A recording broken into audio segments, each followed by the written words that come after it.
All right, let's dive into one of the most powerful ideas in all of technology, abstract data types. Now, I know it sounds a little academic, but trust me, this is the secret sauce that makes all the software you use every single day possible. I mean, really think about it. You can post a photo, order a car, check your bank account, all with a few taps. You're basically an expert at using this stuff, but you have no idea what's actually happening under the hood. And you know what? That's not a mistake. That's just brilliant design.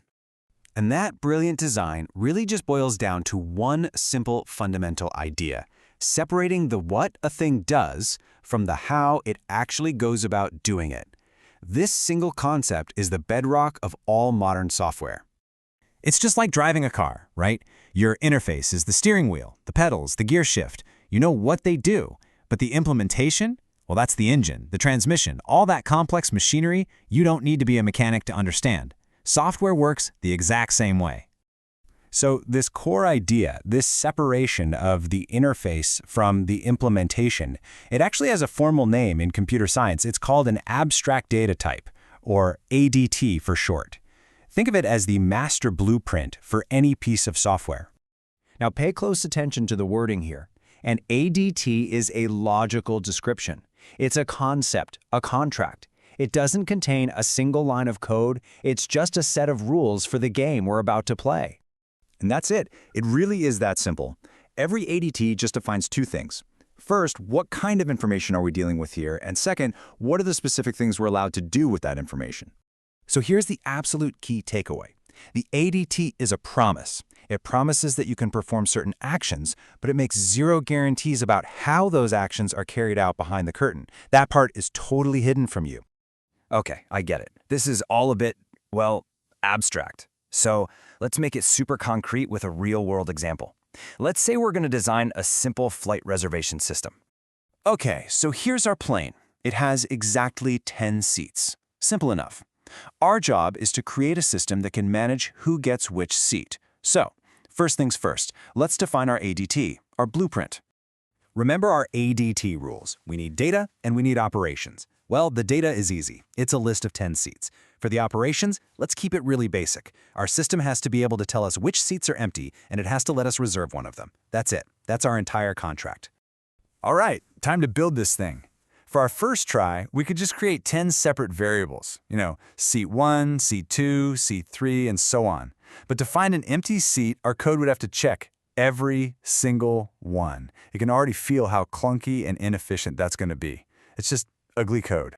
But wait, what if instead we stored all 10 seats inside a single container, something called an array? All of a sudden, finding an empty seat becomes this simple, clean little loop. It's shorter, it's way easier to read, and it's so much more efficient. And boom, look at the difference here. It's night and day, right? On the left, you've got that clunky 10-variable mess, and on the right, you have the elegant array solution. They both do the exact same thing, but the one on the right is just a way better implementation. But here it is. This is the most important part of the whole story. From the user's perspective, nothing changed. Not a thing. They can still list seats. They can still reserve a seat. The interface, that ADT contract we made, stayed exactly the same, even when we completely ripped out the engine underneath and replaced it. That is the incredible power of abstract data types.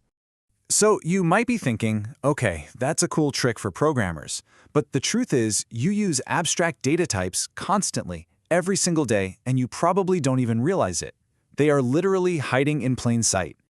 Let's take something so basic we never even think about it, a number.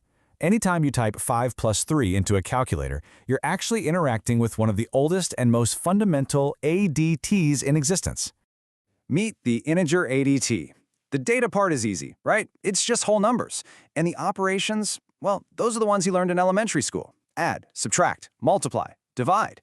You know exactly what it does. You know its interface perfectly.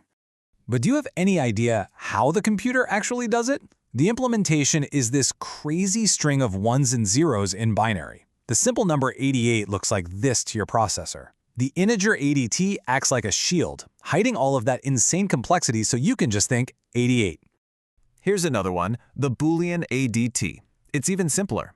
The data can only ever be one of two things, true or false. That's it. And the operations are logical ones, and, or, and not.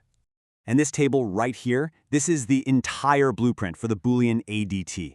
It's called a truth table, and it spells out with perfect precision what the result of every single operation has to be.